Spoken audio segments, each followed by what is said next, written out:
Welcome back to our 2 Minute Tuesdays with Trish and Pastor Dave. 2 minute, two. All right, so we got another question, and it is from Julie. Julie, hi Julie, thank you. Yes. So she asked, how does the church feel about social justice? Oh, okay. Well, should be for it. I mean, social justice means some kind of motion that creates more equity, equality, egalitarianism, whatever, and especially looks out for the marginalized and vulnerable. This should be a no-brainer.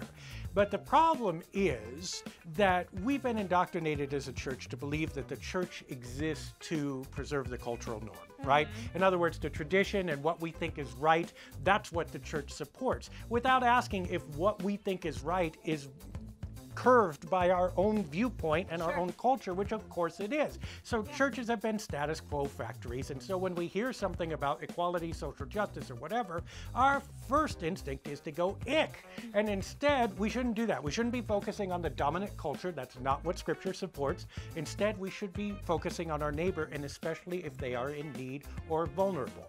Now, there is a little bit of room for icks because we realize that no program or viewpoint that we adopt is going to be perfect in itself, and it's no good replacing one imperfect thing with another and then calling it perfect.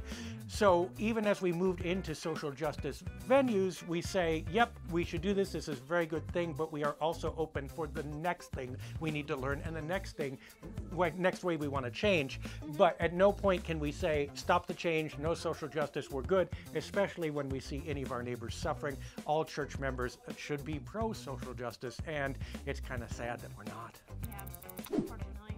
All right, well, if you have your own questions, send them in. Thank you, Julie, for that lovely question. And we will see you next week. Check out all of our other 2 Minute Tuesdays on liveofthespirit.church or myboisechurch.org. And we will see you next week.